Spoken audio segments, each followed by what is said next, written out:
Hello, hello. I'm Denise. Welcome to my channel.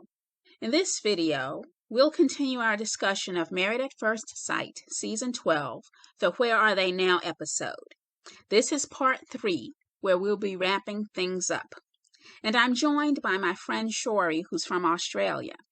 Thank you for tuning in, and please like, comment, and subscribe. Enjoy. With Vincent and Brianna, I'm happy that they are working things out. I'm happy that they've demonstrated the ability to compromise and reach agreement. What impressed me most about Vincent and Brianna is that they sat down and they discussed their goals, their 1-year plan, 5-year plan, and their 10-year plan. And within the 1-year plan, they intend to get a house. So that's what they're going to do. And they will work that out because they've shown that they can compromise. So they will get a house that they both like with all the features that they like that is within a reasonable commuting distance from Brianna's work. I think they can do that. The 5-year plan is to have their children. They want to have their children within 5 years. And Brianna says now she's ready to go. So she's ready to face her fears about childbirth, and she really does want to have kids. So that's a nice thing because we know that Vincent said he wanted to have a few children, and he wants those children sooner rather than later. So that's another area where he and Brianna had different points of view, and they've been able to come together, compromise, and get on the same page. And their 10-year goal was to be able to, I think, work toward their retirement. I don't think they're looking to retire in 10 years. But they will have their home, they will have their children, and, the 10-year was to buy a property in the Dominican Republic. Oh, okay, right. 10 years, to buy a home there, and that will put them in good stead for when Vincent retires, because he said he wants to retire in the Dominican Republic. Okay, right. Because that's where his family is originally from. So Brianna is agreeable to buying property there. So she wouldn't mind retiring there, and she's learning Spanish. So, and they'll have their children, and Vincent has extended family there in the Dominican Republic. So these two seem to be on track. They can sit down and discuss these short-term and long-term plans. So I'm very encouraged by what I see from them. Yeah. Vincent had his issues with his attitude and his temper, and I think that given time and maturity, he will get better with those things. But he knows that he has the love and support of a good wife in Brianna. And I think that will serve to make things better for him, and that will encourage him to do better and be better. So I was very encouraged by that. Yeah, likewise. I think they're a really good couple. Yeah, they had a few issues early on when Vincent got a bit angry or annoyed at the champagne incident and things like this, a few misunderstandings. But Brianna is such a considerate and respectful person, and she communicates really well, so she was able to say, look, I didn't mean any problems, and they could solve their problems when they had them, and they didn't get out of hand. And she seems genuinely really happy just to be with him and spending time with him, and has fallen in love with him. And yeah, they seem really good together. I like those two. I think that she brings out the best in him, and I think because he knows where he stands with her, I think that gives him more reason to be secure, because he's secure in his relationship with her, where before he was busy trying to impress her. So because he was busy trying to impress her and trying to win favor with her, I think that kind of put him off balance a bit. But now that he knows where he stands with her, he knows that she loves him. She has told him she loves him. She has expressed her love for him. She's demonstrated that. So I think with Vincent having that sure footing, is helping him to be more mature and to be more thoughtful of how he behaves even when things don't go his way. So I see them going in a good direction at this point. I mean, we don't know what the future holds, but of all the couples, I think Vincent and Brianna are the strong. Because I don't see anybody, any of these other couples, being a good match and being strong going forward. I don't see any of that from the other couples. I think Vincent and Brianna, if I had to choose a couple from this season, based on what I've been shown, Vincent and Brianna are the two who are on the right path. Yeah, I agree Eric with that. and Virginia, I don't think are a good couple. I don't see Eric and Virginia making it down the stretch. When it comes to Clara and Ryan, I think Ryan is in a period of discovery. I could be wrong, and I want to say this for the record because I do not like questioning anybody's sexuality, especially when they haven't made a declaration. Okay? I'm not trying to drag or pull anybody out of any closets, cupboards, cabinets, none of that, pantries, none of that. I'm just saying that Ryan has given me pause. He's given me pause. That's all. And Clara, based on the way she was when she first entered the experiment, and she even said it at the couples retreat. She said that she was told every day by people that she's losing herself, that she's not herself, that she's not the same person she was before the experiment. And I agree with that. However, I'm all for a person changing if the changes are improvements, enhancements, and the changes enable that person to reach a goal or objective that they've got in mind. So I don't think a person has to stay the same, not change and all that. I think sometimes change can be good, especially when you are trying to get desired results. So if being quieter, being more settled, and being more of a traditional wife type figure is what is putting Clara in the place she wants to be, I'm all for that. However, I think this vow renewal business is a show. I think it is an effort to convince people of something. And I have to question it because after this vow renewal, once the clock strikes 12 and we ring in the new year and all of that, you still have two people who have to try to make a marriage and make a life together. And I don't think Ryan and Clara have truly worked on that. And again, I think that Ryan is going through a period of discovery. And I'm seeing it in his little handlebar mustache. I'm seeing it in his tight pants, his little jeggings. His pants are tighter than Clara's, and Clara wears some tight pants. I see it in his costuming, the way he dresses. You have on these Black Matter T-shirts, and you have all that stuff going on, but you got your white woman on right here. You got your white wife. But these Black Lives Matter, so you want to wear all these T-shirts. So it's like, I think Ryan likes to give good visuals. Yes, I'm supportive of the Black cause. And with Clara, yes, I'm settled and I'm a husband and I'm responsible. Because,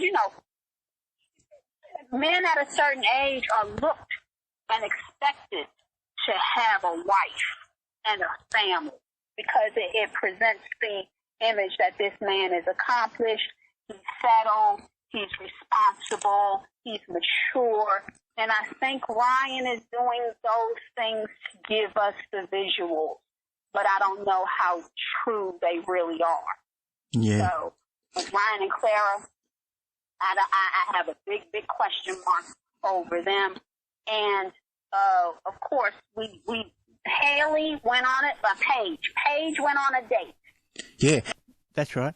And it was good. The guy was quite different to Chris, so she can put Chris behind her and start something new potentially with Styles.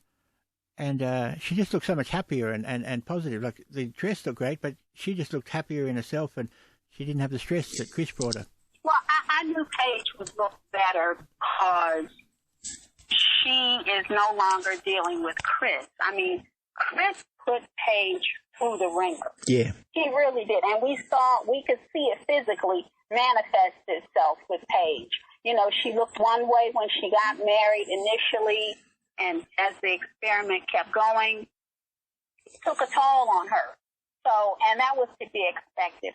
So now that she has been relieved of the burden that is called Chris, and she's no longer being humiliated and embarrassed and rejected and put down, she lost home and let her spirit soar and all that sort of thing. And I was very happy to see her going on a date for recreational purposes. And I say that because there is no way on earth, heaven above or Hades below, that Paige should be considering anything serious after the trauma that she's been through.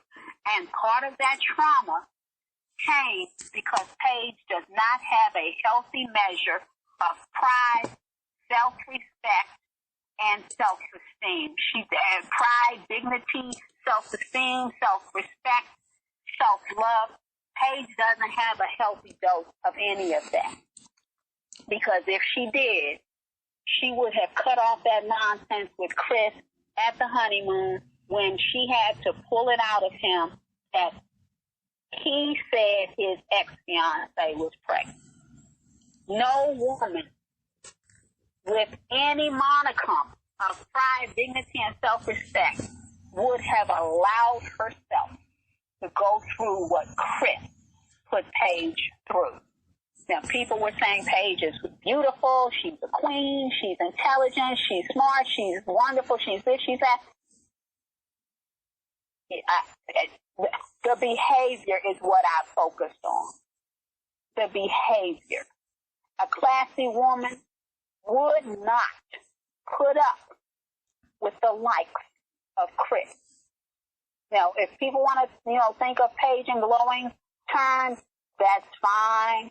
I will not argue against it, but I don't buy into it all the way because Paige enabled a lot of what Chris did. Chris really, in my opinion, I think Chris really wanted Paige to break up with him because he put every obstacle in her way. Every reason under the sun to say this is it, it's over. But he underestimated her staying power. He underestimated that. And as much as he tried to get Paige to leave him, she wouldn't. So he left her. But he was still committed to it. He was bound legally to that experiment. So he made his appearances, I guess, to keep them, in the experiment to a point, but he did, I guess, what he felt he had to do. But Paige didn't do herself any favors by hiding behind religion and tolerating mistreatment. Saying if God put her and Chris together, I believe that's blasphemous.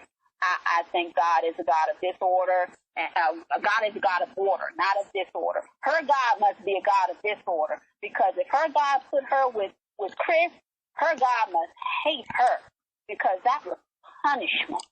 It was pure punishment being with Chris. There was nothing good and beneficial that came from being with him. Nothing. Because if Paige says, well, I learned lessons about myself, she should have already known those lessons. She should have already known. Because, come on, please don't set me on fire to prove that it's hot. I already know fire is hot. Okay? Don't pour gas on me and set me ablaze trying to teach me about fire being. I know it's hot. Thank you very much. I don't need that type of lesson. And we saw Paige go through that. So, after all what she went through, I'm happy to see her in better spirits, because of course she has to be in better spirits after, not dealing with him anymore. But I'm happy to see her have enough self-confidence to go out on a date, and to test the waters. But I hope it's only recreational, because Paige needs therapy. She needs a lot of ongoing intensive therapy to get herself to a point where she can actually be in a relationship and know what a good, healthy, wholesome relationship looks like and feels like. Because what she went through was nothing of the sort. 100%. You're making so many good points there, Denise. I think you've got such a good insight into relationships and how people should handle situations, and also how people should not tolerate things. Basically, not to tolerate ongoing bad behaviour, and to call it out and stand your ground, and let people know that certain things won't be accepted. And I feel Paige is like you a bit. She has a lot of insight, and she was thoughtful, and she was really articulate, and she would explain the situation she was in, but it was almost like she was halfway there, because she had all this wisdom and this insight into her situation and her problems, but then she didn't apply it. So she knew she was getting messed around by Chris, but then she would still keep going back for more, or keep accepting his bad behaviour, Exactly. And that is the disconnect.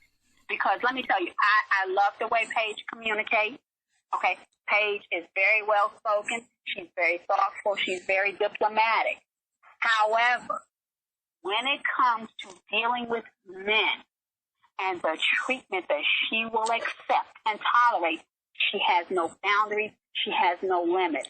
And that is dangerous, and that is self-destructive. That's not intelligent. That's not wise. That's not classy. That's not dignified. You have to have boundaries, and those boundaries have to be established. Like you can't go out here dating people and try to figure out boundaries. You have to already have those established, because if you don't, then those boundaries are going to constantly be tested and crossed. Yeah. And that is dysfunction. That is dysfunction. So, that's what she went through. And she put it all on God. And it's great to have faith and religious belief and all of that, but it has to make sense. If you're worshiping God, your Bible says, if you're a Christian, that God is a God of order and not of chaos. Well, Chris brought chaos to her from day one. So she should have had her perceptive powers trained to distinguish both good and bad, both right and wrong.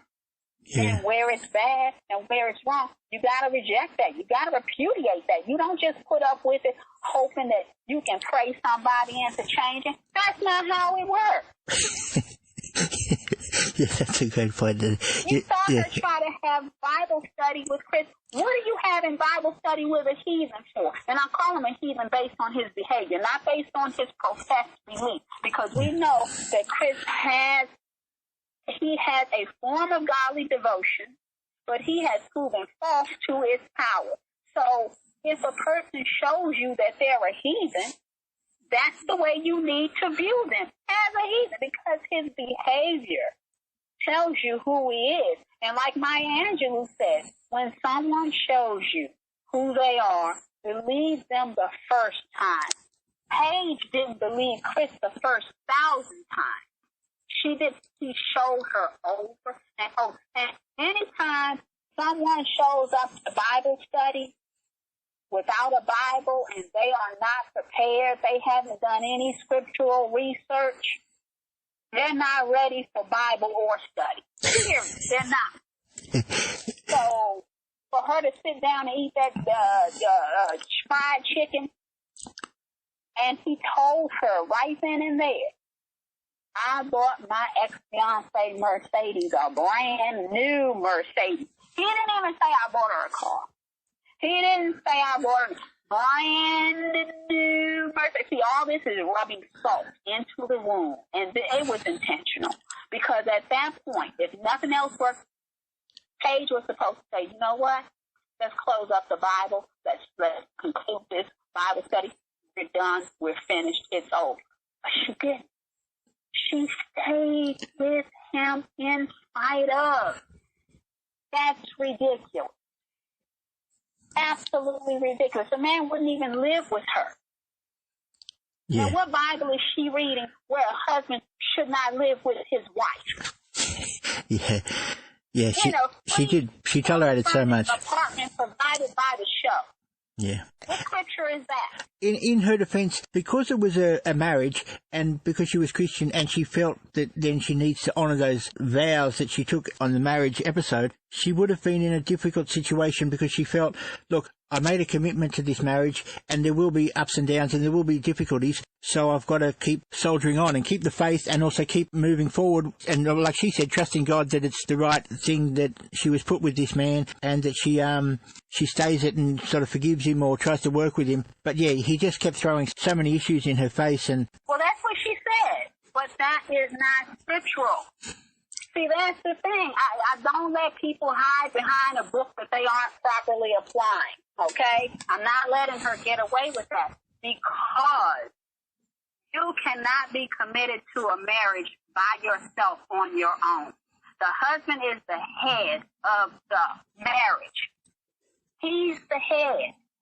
So if the head has determined and decided by his behavior that there is no marriage, that there is no commitment, what are you committing to? Nothing. Yeah. Nothing. Because that Bible that she relies on describes what a husband is supposed to do. And he didn't do it. Yeah. Chris did not do what the Bible says a husband should do. So for Paige to try to press ahead and do what a wife is supposed to do, you have to be a wife to your husband. You can't be a wife to the marriage. You have to be a wife to your husband. You make good points. If you can't commit to your husband who is not committed to you, and not only did her husband not commit to her, her husband abandoned her. Yeah. He abandoned her. He refused to live in a fully furnished, rent-free apartment. That's how much he didn't want to live with her. Yeah. It was free. It was provided courtesy of the show. And he wouldn't even do that. Yeah, it would have It's been ridiculous. Yeah, it would have been depressing for her. She was there for weeks. Then she was there for like 6 weeks in that place by herself. They moved her out. They moved out because the show was tired of leasing this apartment for her to be there by herself. She could have been at home by herself because they were all in, commuting distance from their actual home. Yep. Okay. So, the show, I'm sure they were like, well, hey, we rented this apartment for Chris and Paige, and Chris is not there, and Paige is just there with her dog Bentley. So she can go home. Why should we, pay the money for it? So, they moved Paige out of that apartment. Paige had to leave because there was no reason for her to be there except to entertain Haley all night. Hello. But, it was ridiculous. So, I understand that yes, you can look to a Christian and say that they're long suffering and they put up with all kinds of, challenges and obstacles, as a show of commitment and dedication to the oath and the vows that they took and all of that. Yeah. But again, Paige was supposed to be married to her husband. She wasn't supposed to be married to the marriage, to her husband. And her husband was not doing what a worldly husband would do, much less a Christian husband. Oh my goodness, he didn't meet anybody's husbandly standards at all. Period. So, again, Paige did what she felt was right. She followed her conscience, and that's why she needs therapy, because she needs to get that conscience together, and she needs to get her boundaries and limits established. So in future, when she does go into a relationship, which I hope she does, she will be in a better position to know what is good and to be able to walk away from what is bad. Because, there's nothing that says a good, devoted Christian can't walk away from a bad situation that is doomed to failure. Nothing in the Bible says you can't do that. But, you know, people do what they do. So, you know, I'm wishing the best for Paige. But one thing I wanted to discuss with you about Paige's date, and there's this 27-year-old gentleman whose name is Styles. Now, when Paige told her friend Nancy that she was meeting this guy and going on a date with him, and he knew her from the show because he watches the show, Nancy said that gave her a very uneasy feeling. And I didn't get that. Why do you think that would make Nancy feel uneasy? I'm not sure what Nancy's thoughts were, but I know that someone reaching out from watching on the show, I mean, maybe she was concerned it was like an obsessed fan or something like that. Maybe that's her concern. However, there were going to be cameras there because the Married at First Sight crew were there on the first date, so I don't think there was really much need for the concern. Some people, I think, not so much on this show, but some other people would like to probably hook up with famous people on a show because it might help boost their profile, and maybe they've got some business, or maybe they're a singer, so if they start dating another pop singer who's just come off The Voice or something like that, it will help them get industry connections and things like that. So on some shows, I think there would be some people who would watch and then try and connect with the people with bad motives or ulterior motives or self-promotion interests. But I don't think that's going to be the case on this show. Paige is a good-looking woman, so she should be able to find lots of dates around the place. But I think she'll have to accept that many people she meets in future will have known her from the show, and that's not necessarily a bad thing because she came across as a really nice person on the show. I think in Australia, people would be flooded with with invites for dates, you know? Well, you know, I want Jacob. I want Jacob. So I'm hoping that Jacob doesn't feel like, okay, because she saw me on the show, that she's not good for me, or she's got ulterior motives or some type of, you know, bad intentions or whatever. I mean, like you said, the show is televised. It's not as popular here in the U.S. as it is in Australia, but it is a popular show. You know, and it does have a broad spectrum of fans, and the fans are loyal because here in America, we just finished season 12. This is season 12 we're wrapping up here. Yeah. Season 12. So in America, you don't get 12 seasons without numbers. Okay? Yeah. You don't get to season 12 unless you put up some good, strong numbers. So we're in season 12. People go on the show knowing that they're going to be on TV, and you know that there is an audience there because we are on season 12. So I'm not sure why that would make her Paige's buddy Nancy feel uneasy, because she went on TV, and the experiment is 8 weeks long. Yeah. So you're on TV week after week after week. So why wouldn't you think that somebody would see you? And then everybody's on social media. Yeah. So you could almost expect that Paige would be flooded with offers for dates, you know, and maybe endorsement products as well, you know, because she came across really well. I wouldn't be surprised if Styles was a lucky guy getting through to the top of the queue. Because of what Chris did to her. She was abandoned. Yeah. She was mistreated. Oh, so a man who is a gentleman would probably feel, okay, I'm a viewer of this show. I like this show. I like the way she carries herself. She didn't deserve what she got. So as a gentleman, I'm thinking there would be a lot of male viewers who would feel like, yeah, you know what, let me stand up and let me be a gentleman and say, you know, you didn't deserve that. And this is what this guy Styles said. He said that he feels that Paige is beautiful, and he wanted her to know that she is beautiful. You know, and of course, he's a man, she's a woman. Why would he be interested in Paige? Yeah, that's right. The fact that he got to see her on TV, to me, is a bonus because he got to observe her in different situations and different circumstances to see what her character is like, which is what I did with Jacob. Yeah. I looked at Jacob, and I got to see how he conducts himself in various situations. I got to see how he communicates. I got an opportunity to peer into his thought processes. So you really get to kind of know. You don't know the whole person because it's only a TV show and it's edited and all of that, but you do get a feel for a person's character. And this guy's style saw what he liked. He saw a lot of things he liked in Paige, and they really had a nice date. They were able to communicate well. They had some things in common. He has a dog. She's got a dog. They both view their dogs as being kind of like toddlers. They both want marriage. They both want children. So Paige and this guy Styles had a very nice date.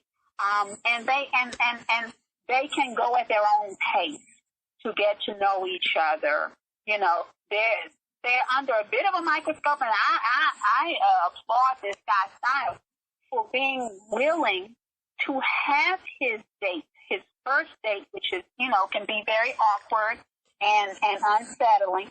I admire him for being willing to have that date on camera. Yeah, you're right. That's a good point.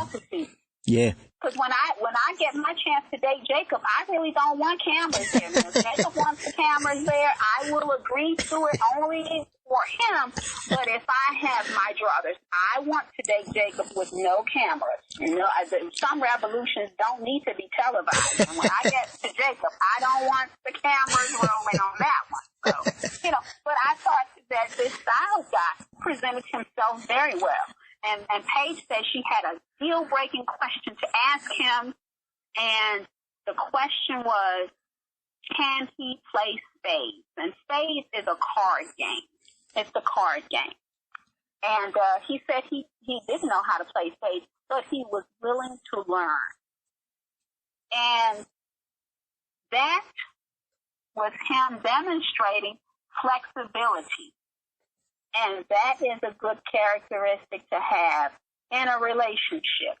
What you don't know, you're willing to learn. What you haven't done, you're willing to do. You're willing to at least try. Yeah. So I didn't have any problem with him knowing Paige from the show and reaching out to her or her, you know, them meeting up online or whatever to go out on a date. No. I had no problem with that. And it worked out well. We saw the first date, and Paige said that they were planning a second date. So, you know, I wish her all the best with that, but I want her to date recreationally.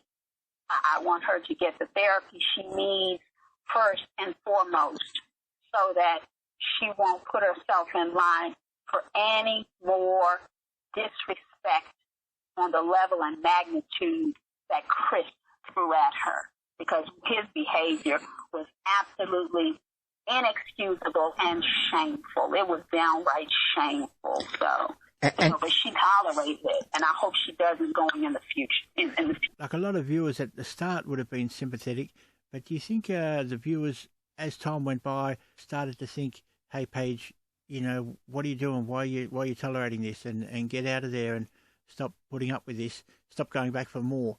How do you think the viewers sort of reacted to Paige at the start and then towards the end? Eventually, they might have thought, "Paige, you're contributing." Oh, from what I read, and I did read a lot of the tweets on Twitter, Paige had everybody in her corner initially.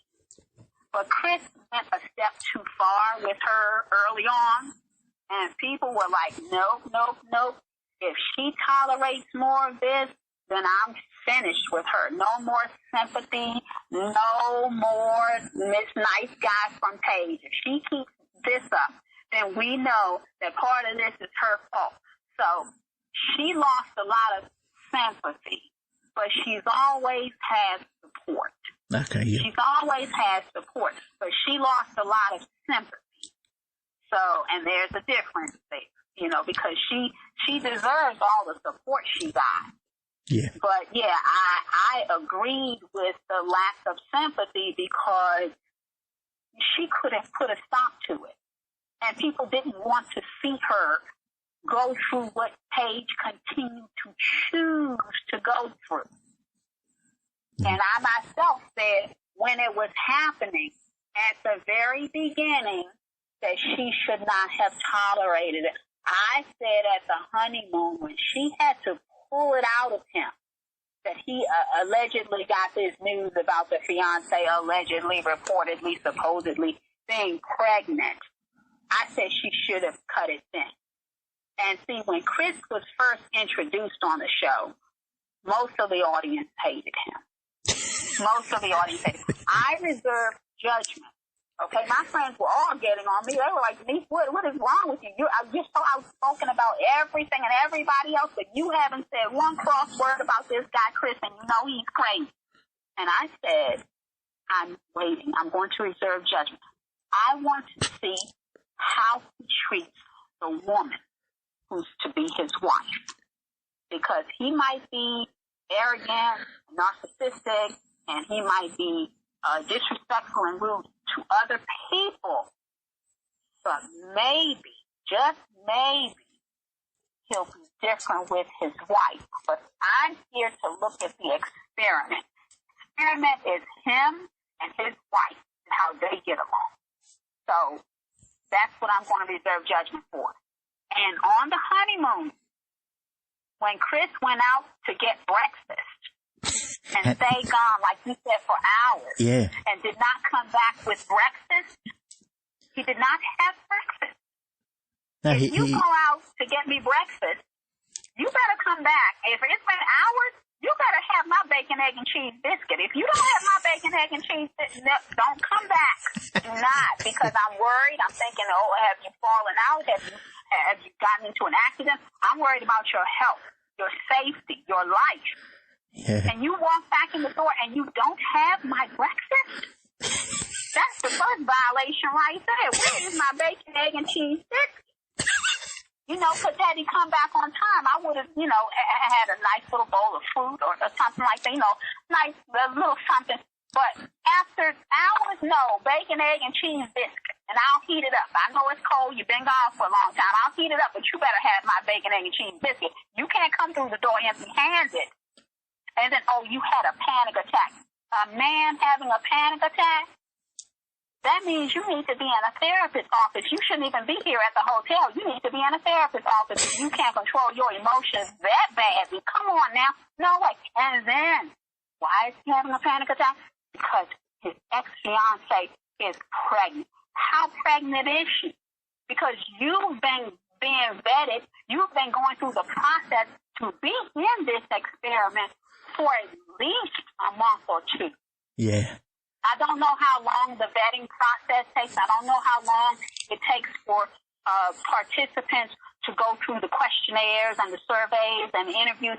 But I know good and well it has to take at least a month or two. Yeah, at least 4 or 5 weeks. You'd think at least, yeah, because exactly they've got so many applications, and then they've got interviews, and then follow-up interviews, and maybe screen tests, and yeah.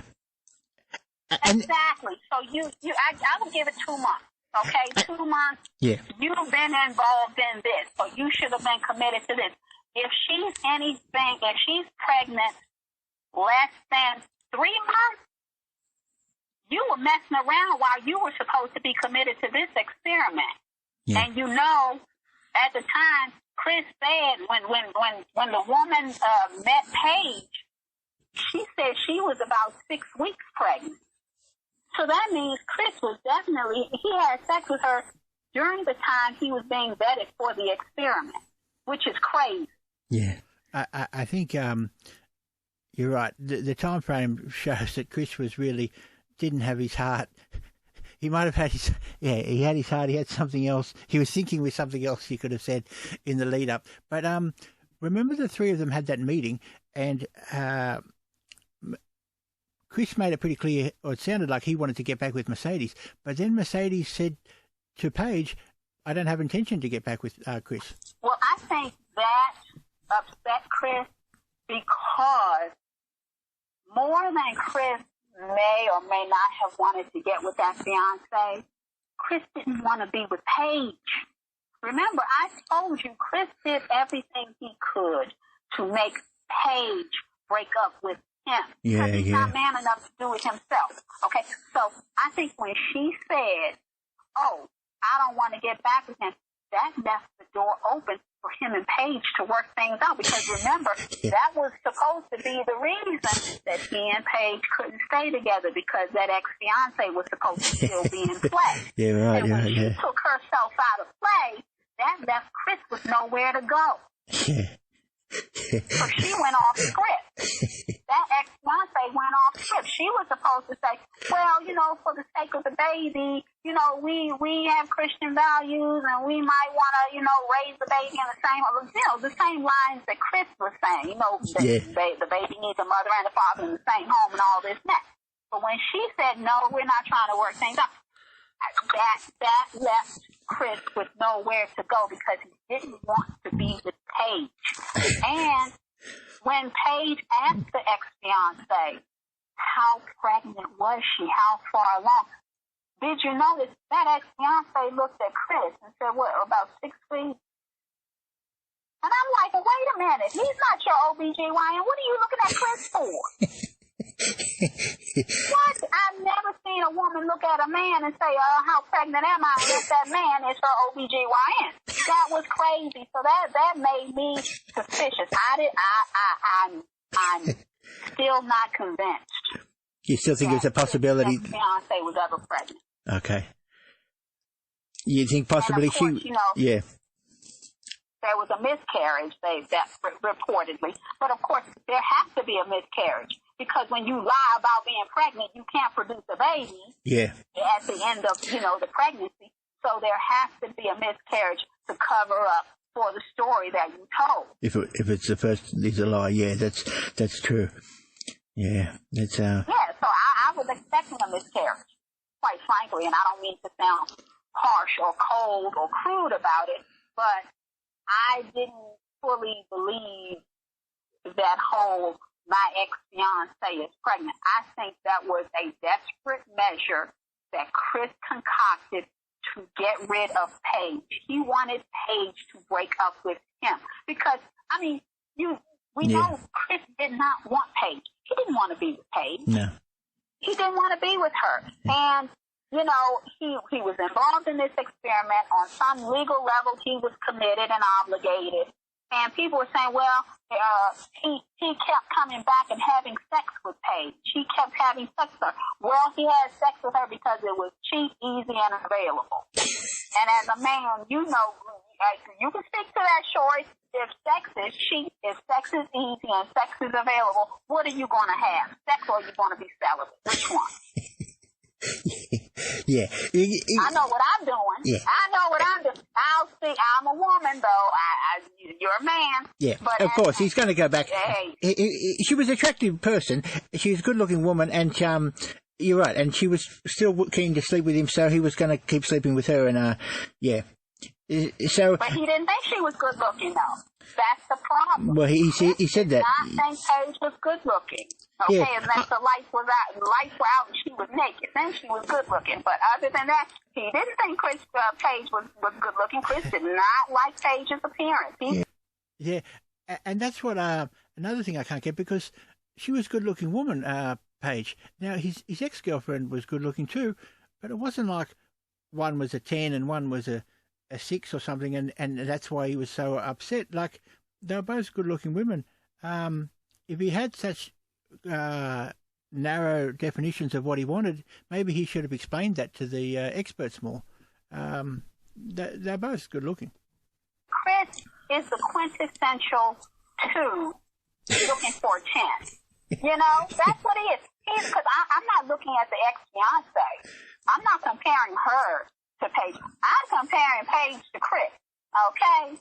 And the expert did not do Chris an injustice putting him with Paige in terms of looks. Okay? So Chris is a 2 who wants the 10, and he feels he deserves the 10. He's working from a sense of entitlement. Yeah, he even said for him, Paige wasn't good looking enough, which is ridiculous. Yeah, I agree. And I think he said he wanted to build an empire, and he wanted to be a power couple, and he even told the expert Pastor Cal he wanted a queen. That was pretty to him. He wanted somebody that really turned him on the spot. He didn't want somebody who would grow on him over time, and that's of course what Paige did. Paige grew on him over time, and the whole world told him that Paige was definitely at a minimum, at least good looking enough to be with the likes of him. Yeah, So, I think she's very good looking. She got a great smile, it's really nice, and then just like you said, the way she came across on the show, watching her, you can see why that Styles guy liked her, because she's attractive in externally, and also her personality and her character and the way she handled herself over the journey. I can see why any guy would like her. Any guy. I can see why any man, especially a man who's desirous of marriage, would like Paige. Yeah. I mean, she is the wife package. I mean, she has the comportment, she has the presentation, she has the demeanor, she has the spirit. It's everything about Paige is wifely except her lack of pride, dignity, and self-respect. She can get those three things. She's the total package, but she has to work on setting limits, setting boundaries, teaching people how to treat her. Because at this point, Paige is going to be a doormat, because that's what Chris used her for. That's the way she allows herself to be treated. Once she stops that, she will be a prime candidate for marriage, definitely. But that's why I want her to seek therapy first, and just say recreationally, to keep herself out there, to keep her self-esteem and self-confidence up when it comes to dealing with men one-on-one. I don't want her to take herself completely out of the game, because I don't want her to get rusty, and then have to start off from a foreign square one where she can just, get her mentality together and hit the ground running. So I'm wishing the best for her, but Chris was just unreasonable. But he harped on the point that he wanted his wife to turn him on and turn him out on sight. He didn't want to be married at first sight. He wanted to be full of lust at first sight.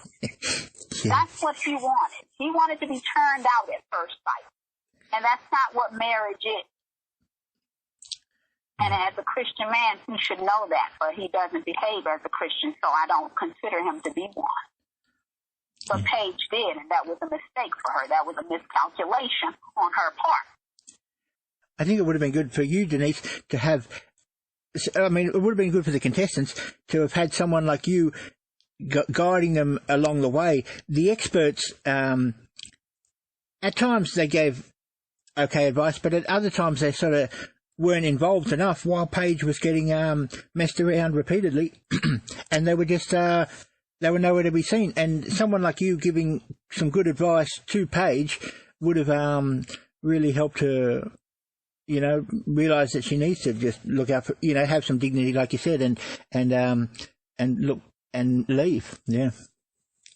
Well, I thank you for saying that. I appreciate those very kind, complimentary words. However, all this wonderful, good advice I need to apply to myself, because I am single as all get out. So if I had access to these couples, trust you me, Paige might not have benefited from all my good experience, because I would have been busy getting Jacob away from Haley. I'm telling you, I would be with Jacob. Haley could have Paige all to herself for the duration of the experiment. Because if I had the opportunity to have access to Jacob, I would have been convincing him that I'm his next wife, not Haley. But I thank you for that. But women like me, who have all these words of wisdom and all this good advice, we need to apply it to ourselves, because I am still single. I should be married.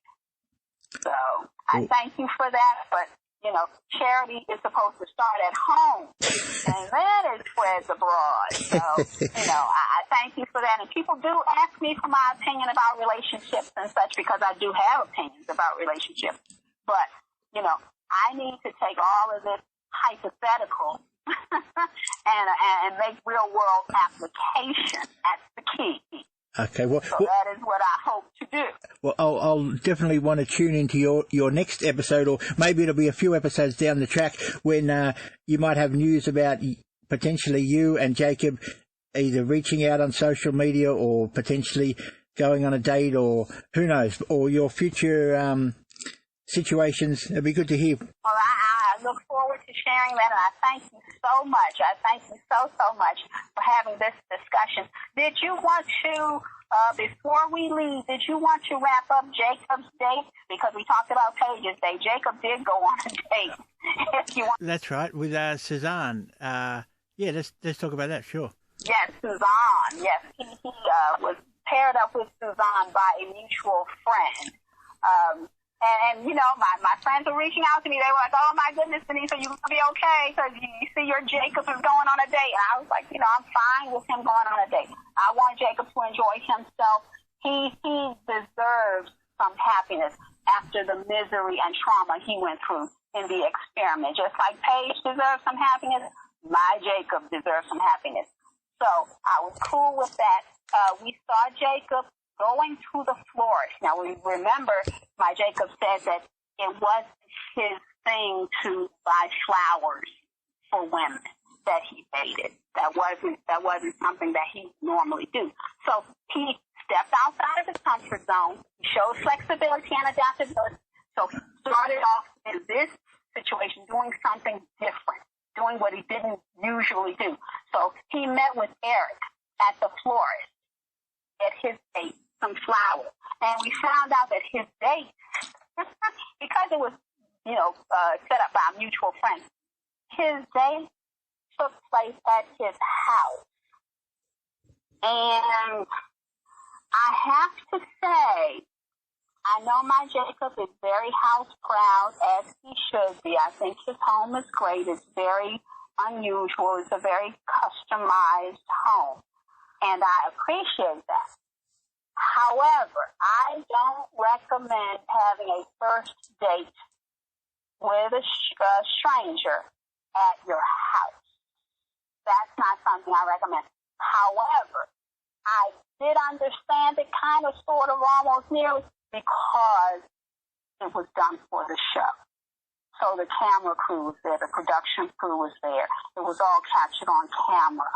So, I think that was a bit more convenient for taping than going to a restaurant and having the crew film it at the restaurant. Yeah. Although it could have been done, but, I think if the producers were hoping for a make-out session in the hot tub, or maybe a bit more skin on display, something, Right, and Jacob's home does have all these other features and amenities where the date can go beyond dinner, whereas at a restaurant, you're only getting dinner.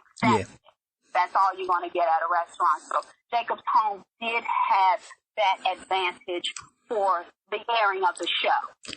So Jacob, if you're listening, I would like to have my first date at your house too. So that would be just fine. Okay, that would be great. But yeah.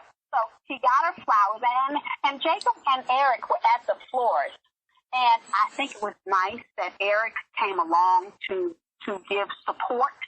But Eric has no game. Eric can't teach my Jacob anything about how to get a woman. So I was, it was nice that he was there, but, he asked the florist, oh, do you have Eric asked the florist, do you have an 80s bouquet? Meaning funny, I guess, but the florist put together a bouquet, and bless her heart, she put together what looked like a bunch of wildflowers and stuff. I guess it looked okay, but an elegant bouquet, in my opinion, ladies and gentlemen, one flower type. So if you want to go with roses, just get roses. If you're going to go with tulips, which is my favorite flower, just tulips. If you're going to go with dahlias, just get dahlias or chrysanthemums or irises or lilies. Just get one flower type. Get a bouquet of one flower type. Because when you mix all that stuff in together, it just kind of looks really random. But it looks more elegant. and more classy and more refined when you just get one flower type. And the florist did not tell my Jacob, make sure that you or the person you're presenting these flowers to has a vase. Have a vase, or she has to have a vase. Somebody has to have a vase. Put these flowers in water. Because otherwise, you just want to hand her these flowers and they're just going to be sitting here and then they'll be dead in a couple of days. Yeah. They're going to have to sit on the table throughout the whole day. They're going to be dead in a couple of days. She should have made sure that Jacob had a vase and a little packets of whatever that stuff is that helps preserve the life of the flowers. So the florist did not do a consultation like I was hoping she would do with my Jacob, because my Jacob doesn't normally buy flowers. So my Jacob wasn't thinking about all that stuff because he doesn't normally buy flowers. So at the dinner when Suzanne came, my Jacob gave her this bouquet of flowers in the wrapping paper. And she just had to sit those things on the table. Whereas if he had a vase, he could have put those in a vase and it could have been a centerpiece while they had dinner. See, this is what women deal with flowers think about. But my Jacob didn't know that, and the florist didn't tell him. So Suzanne initially, and I think this was part of production, initially she seemed very uncomfortable. She seemed very uneasy. She seemed like she and Jacob had nothing in common. And when they did a confessional, she was like speechless and didn't know what to think or what to say. And I thought they were really playing it up, because I'm thinking, wait a minute. Why would she feel so uncomfortable when all they have to do is do what every other couple does on a date? Talk to each other. That's how you find common ground. Just talk. Just keep talking. You keep talking, you'll get to something. You'll get to something that you two have in common. But it was staged initially like, oh, this is a disaster. Yeah. She and Jacob were at the table having dinner, and Jacob said whatever he said, and she didn't know what he was talking about, and there were awkward silences and long pauses. And I'm just like, oh, come on now. I thought production was playing it up, because my Jacob is not awkward. He knows how to have a conversation. He's very personable. I don't understand why other people don't see this. I see it in him. It's right there. It's so right there for me. But as the date went on, they got to talking, and she referenced the video game that he was familiar with, and they got to talking, and they did have something in common. They both liked a certain video game, and he took her on a tour of the house, and she was complimentary. Unlike Haley, yeah. Okay. Suzanne complimented his decor and, the features he had going with the reaction lights and all of that stuff. She complimented him, which is what you do when you're in someone's house. When you're in a person's house and you're visiting, you're supposed to compliment their home. That's called being a gracious guest. Haley failed at that. But, Suzanne was very nice. And on Instagram, my Jacob did very politely and gentlemanly say that that date was a one-off. They're at very different points in their lives right now. So, oh, really? That date really didn't go anywhere. Shorey, I am the one for Jacob. Okay? None of his dates are going to work out until I get to him. I wasn't surprised about that. I told everybody on Twitter. They were checking on me. Denise, are you okay? I said, yeah, I'm fine. He can have a good time. They enjoyed the date. They went to the hot tub, which was great. But I noticed in the hot tub that she came with a swimsuit because a mutual friend told her Jacob had a hot tub. So she came prepared, which was good. But I noticed in the hot tub, she sat directly opposite of him. Do you think she should have been sitting on the side of him, next to him? Of course.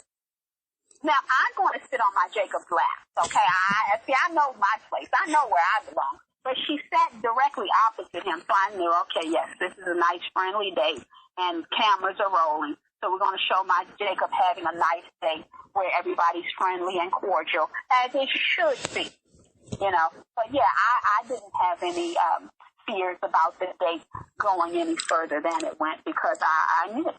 So I was very confident, and I was happy about that. Yeah. When I saw them discussing the video games, I thought, well, this is something in common, and this is good. This is what Jacob needs, because compare it to Haley. Haley didn't appreciate his 80s decor, his 80s fashion, his passion for the 80s, or video games either. I mean, totally different. But she didn't share those interests, and she wasn't interested in supporting his interests. So you don't have to have the same interests, but you do have to have a willingness to support your partner's interests, because you're supposed to be compatible, not identical. That's compatible. So if your partner has an interest that's not necessary, like I don't necessarily play video games, but I know a lot of people who do. And I'm supportive of those who do. You can have your hobbies and your partner can have their hobbies and interests as long as you support each other. That's the thing. Yeah. So, yeah, with Jacob, I mean, and I know a lot of women are probably approaching him, oh, I love the 80s, I love that. You cannot build a marriage on hobbies. You can't. Yeah, I know what you're saying, but it's still a common interest does help people connect initially, and also they can share time together doing something that they love. That's got to count for something. And you cannot build a marriage. And see, my Jacob is intelligent enough to know this. You can't build a marriage on being a gamer. You can't build a marriage on loving the 80s. That's not what a marriage is. That's not the foundation. That's not the basis. I know that, and I know my Jacob knows that, so I'm not worried. Not yet. Okay. Not yet. I'm going to try to get to him. I'm going to try to get to my Jacob, but I'm not worried just yet, because I know how women are leading. I know what they're coming at him with, because I know how women work. So I'm not concerned about it just yet. Okay. Do you think Suzanne knew Jacob from watching the show start to finish, or what do you think? Oh, she knew, because she's in the Atlanta area.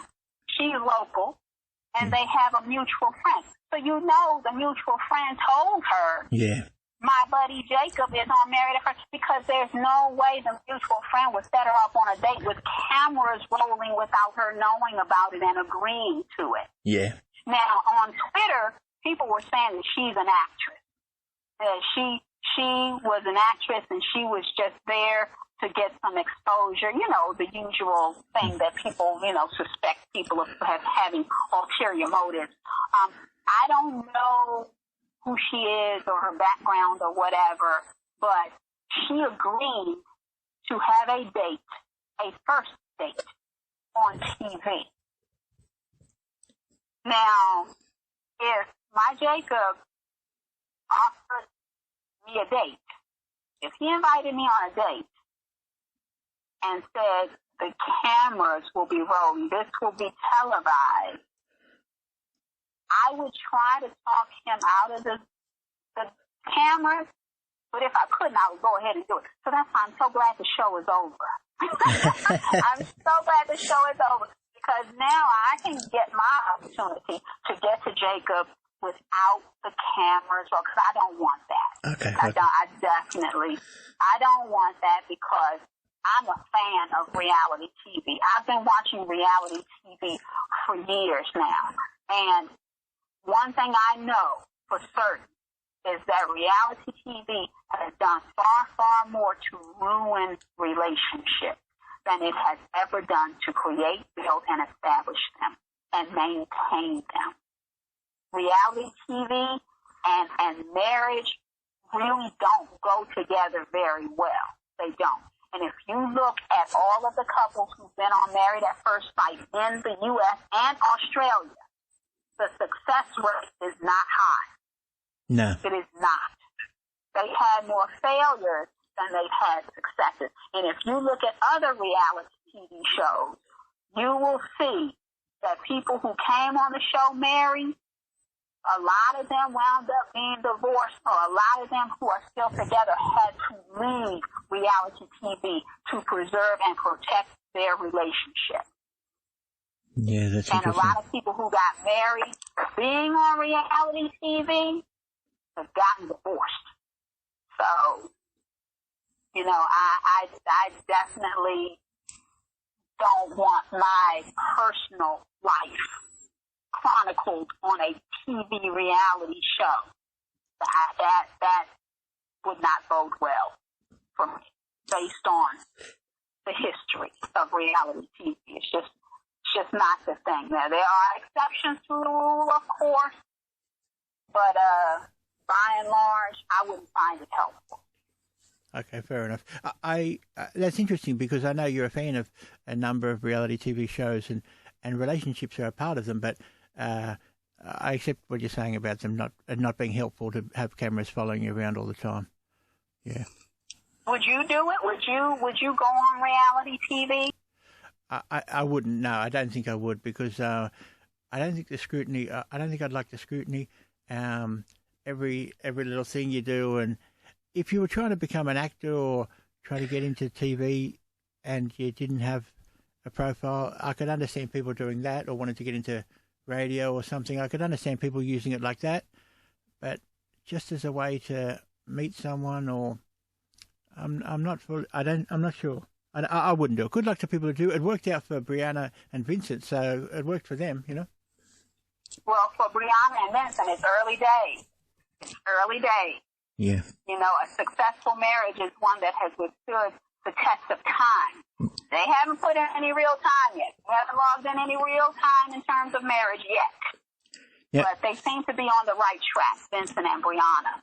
But for the rest of these couples, for Eric and Virginia, and Clara and Ryan, I wish them all the best, because I would like for them to have successful marriages and stay together. But, you know, we're just talking about what we've observed during the season. Yeah. That's all we can go on. We don't know what's going on behind the scenes. You know, we're not involved in these people's daily lives away from the camera, so we don't know everything. So all we can do is give commentary based on what we've seen and read. That's it. Yeah. I wish all the couples all the best. I really do, the surviving couples, you know. But I do share your concerns with two of the couples. But in all, apart from Chris, I think all the individuals that came together for this season 12 Atlanta, I think they all had good intentions, and that was good. Like I think they all meant well and had good intentions. Except Chris, you're right. He's the exception to the rule. But I think everybody who went into it this season 12, U.S. version, I think they all had honorable intentions going in. I think they did. Chris is the one who proved himself, you know, not to be in it for the right reasons, and certainly not to conduct himself throughout the experiment in a way that is honorable or even decent. You know, he failed. He failed completely. Yeah. And as much as I give Haley a hard way to go, attitude is my attitude when it comes to Haley. I'm grateful that she signed up for the experiment. I'm grateful that she was paired up with my Jacob, because I got to see him. I got to learn about him from her. And, you know, things didn't work out for her. So that worked in my favor. I'm glad it didn't work out for her. She was true to her feelings in the end, and I can appreciate that. You know, she didn't feel that connection, and she didn't try to force it, and she didn't fake it all the way. I mean, there were certain times that she was being fake, but she was pretty clear and consistent that he was not the one for her. So I'm grateful. I'm glad it didn't work out for them, because now I think I might have a chance with my Jacob. So I'm glad about that. And Haley, you know, Haley is the one who did not have a date. Did you notice? Sure, Paige had a date, my Jacob had a date, but Haley did not have a date. Did you notice that? Yeah, I did notice that, Denise. in a way, I think it's probably good that she didn't bring a date, because the viewers would have been saying, oh, so that's the sort of person you wanted, or, oh, well, why is he okay when Jacob wasn't okay? Or it would have just opened up more criticism, I think, of Hayley at this point. Yeah. What's he got instead of him? And I don't know. Right, because she would have her date just like everybody else had their date. It wouldn't have been a double date. It wouldn't have been a couple's function. It would have just been Hayley and her date one-on-one. Yeah, but Paige was rejected effectively, and so people are happy to see her starting afresh, you know. And in a way, Jacob got rejected, so people are happy to see him starting on a new journey with someone. But if she turned up with a partner, it would sort of seem like, hang on, you said you didn't want to be with him, and now you've got this other guy. I just think it would have been extra scrutiny on Hayley that she didn't need, and it would have been a losing situation. But that's going to happen in life. Yeah, that's true. Anybody Jacob gets is going to be compared to Hayley and the way Hayley treated him. Anybody Hayley gets is going to be compared to Jacob. It's going to happen. She can't avoid that. That is something that is going to happen in life. It is built in. Once you take on that experiment, it is built in. So the fact that she didn't have a date, it denied us the opportunity to see Hayley with a man that she's actually attracted to. It denied us the opportunity to see Hayley with a man that she's interested in, that she actually gets along with. So with her not having a date, we still see Hayley in the same light, which is very dim, that we saw her in at the end of the experiment.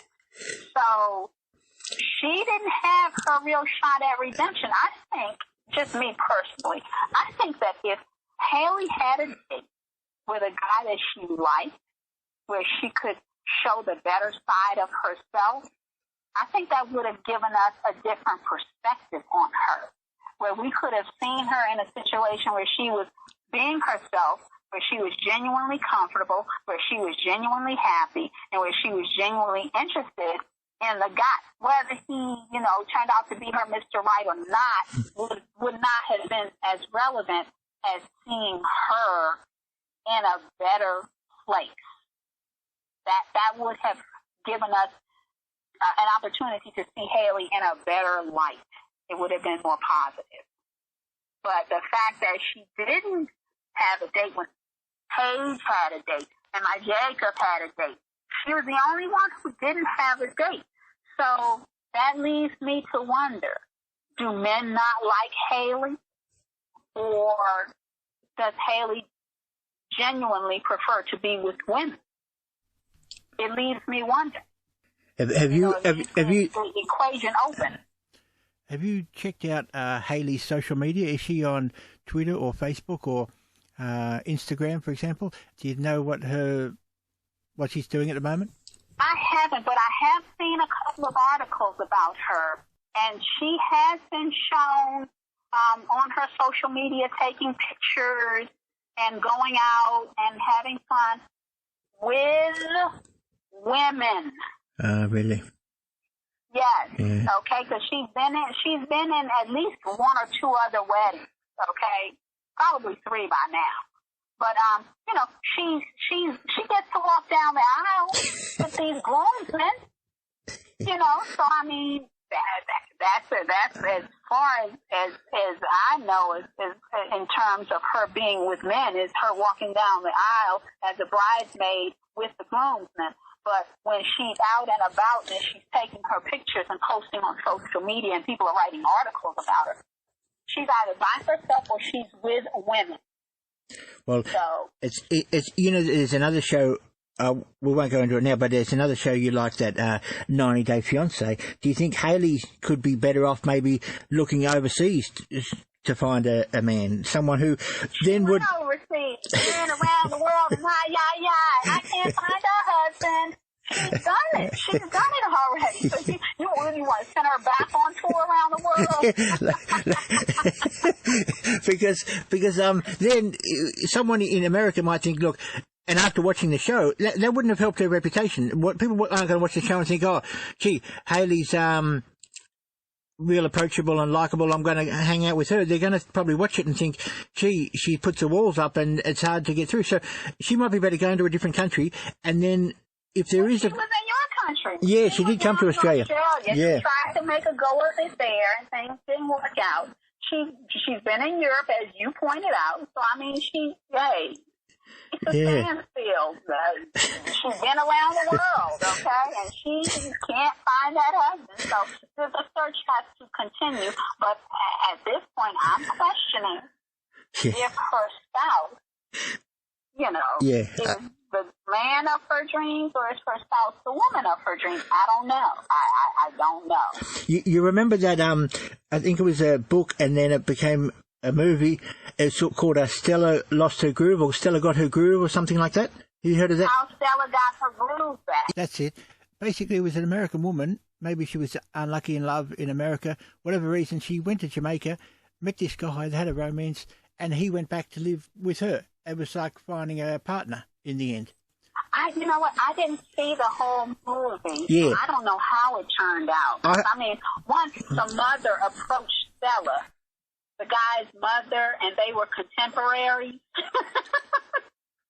Stella was in the same age group as the guy's mother, and the mother was telling her, no, you're not right for my son, and I want you out of his life. So I think I stopped watching it around that point. Oh, okay. I don't know. Yeah. But yeah, Stella, but see, that's the thing.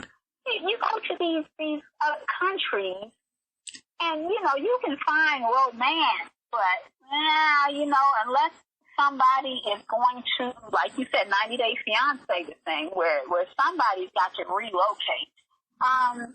You got to keep the sand at the beach. There's no point in bringing the sand home. You keep the sand right there at the beach where you can enjoy it, and that's it. Because I just don't, you have different countries, different cultures. You have all these things going on, and it's hard enough to make a marriage work when you have, the commonality of being from the same country and being part of the same culture and all of that. Yeah. So when you're blending all that kind of stuff, it's just more to learn, more to do. You have to be more flexible. You have to be more adaptable. You have to be more open to try different things. And Haley, she didn't show herself to be the most flexible and adaptable. No, but when things don't go her way. Yeah, you're 100% right about that. But the reason I raise it, or two reasons. One is that sometimes when people go overseas, they meet someone from a different culture and they have different expectations, and they're a bit more open to the quirks and the individualities, the idiosyncrasies of the potential partner, because they know they're from a different culture, so they sort of accept it.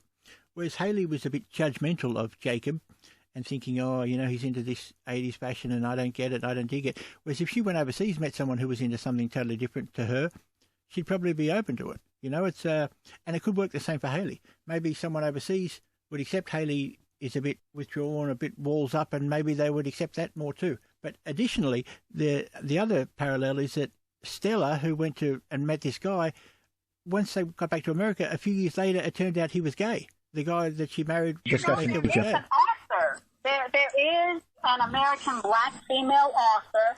Her name is Terry McMillan. If I'm not mistaken, I think it's Terry McMillan.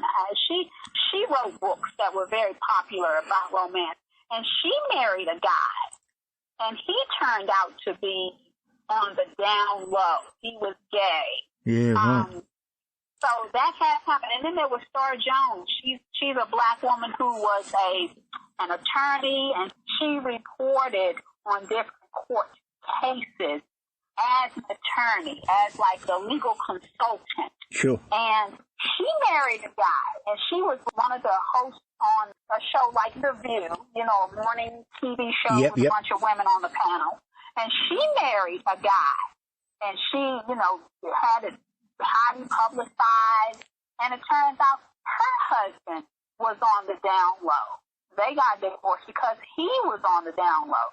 So it does happen, and it has happened to some very accomplished women here in the United States, a couple of very accomplished black women here in the United States.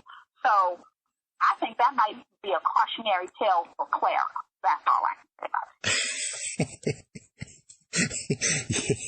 She might want to Troy McMillan. Look it up, Clara. It's been good to chat with you, Denise, and I look forward to listening to your episodes in the future. Hopefully, you might have an episode on you and Jacob, and you can tell us, and I'll tune in and find out about your first date with Jacob. Well, hopefully. And listen, for everybody who's tuned in, be sure to comment if you have any dissenting opinions or if you agree with us.